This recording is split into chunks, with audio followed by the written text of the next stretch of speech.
শিবে সর্বার্থ সাধিকে শরণ্যে ত্র্যম্বকে গৌরী নারায়ণী নমঃ। তারাপীঠ ব্লগের আজকে আমার তৃতীয় দিন। তো আজকে আমি যাচ্ছি বোলপুর শান্তিনিকেতনের একটি খুব জনপ্রিয় মন্দিরে। এর আগে আমি আপনাদের সাথে মা তারার এবং গুহ্যকালীর মন্দির, তাছাড়া নলহাটির মন্দিরের দর্শন আপনাদেরকে আমার ভিডিওর মাধ্যমে করিয়েছি। তো আজকে আমি চলে যাচ্ছি 51 পীঠের মধ্যে একটি জনপ্রিয় পীঠ বোলপুর শান্তিনিকেতনের মা ফুল্লরা দেবীর মন্দির। তো এটি হলো ফুল্লরা মন্দির হলো ভারতের পশ্চিম রাজ্যের বীরভূম জেলার লাভপুর শহরের কাছে একটি মন্দির কেন্দ্রিক জনপদ।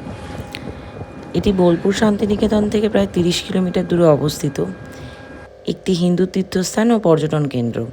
লোকবিশ্বাস অনুসারে ফুল্লরায় সতীর নিচের ঠোঁটটি পাওয়া গিয়েছে, তবে এই মন্দিরটিতে কোনো বিগ্রহ নেই। তো আমি আমার তারাপীঠ ব্লগে আপনাদের সাথে শেয়ার করেছি যে আমি কিভাবে তারাপীঠ গেছিলাম, তারপর সেখান থেকে কিভাবে বোলপুর শান্তিনিকেতনে একটি লোকাল ট্রেন ধরে আসি। আজকে আমি বলবো যে আপনারা যদি হাওড়া থেকে আসতে চান মা ফুল্লরা দেবীর মন্দিরে, তাহলে আপনারা কিভাবে আসতে পারেন।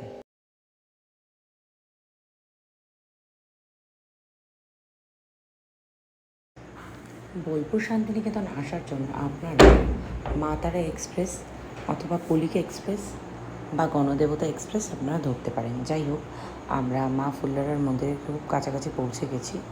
তো মায়ের দর্শন করার জন্য এবং মন্দিরটি পরিদর্শন করার জন্য আপনাদের ভিডিওটা পুরোটা দেখতে হবে, স্কিপ করলে চলবে না। আর আমার চ্যানেলে যদি আপনাদের ভিডিওগুলো ভালো লেগে থাকে তাহলে প্লিজ লাইক কমেন্ট করে দেবেন এবং কমেন্টে অবশ্যই জানাবেন যে ভিডিওগুলি কেমন হচ্ছে, এবং চ্যানেলে নতুন হয়ে থাকলে চ্যানেলটি প্লিজ সাবস্ক্রাইব করে দেবেন।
মন্দিরের বাইরেটা আপনাদেরকে পরিদর্শন করে দেখাচ্ছি।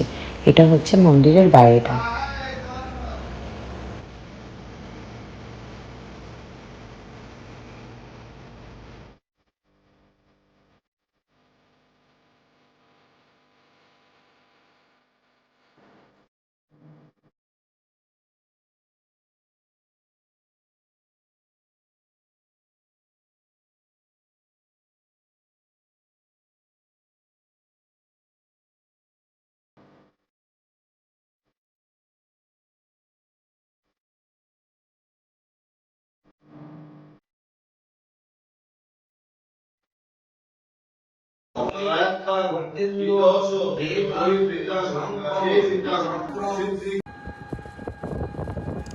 যাই হোক, আমাদের এবার মন্দির পরিদর্শন করা হয়ে গেছে। এরপর আমি আমার পরবর্তী গন্তব্যে চলে যাচ্ছি। তো আমার পরবর্তী গন্তব্য কোথায় সেটা জানতে হলে আমার পরবর্তী ভিডিওটা আপনাদেরকে দেখতে হবে।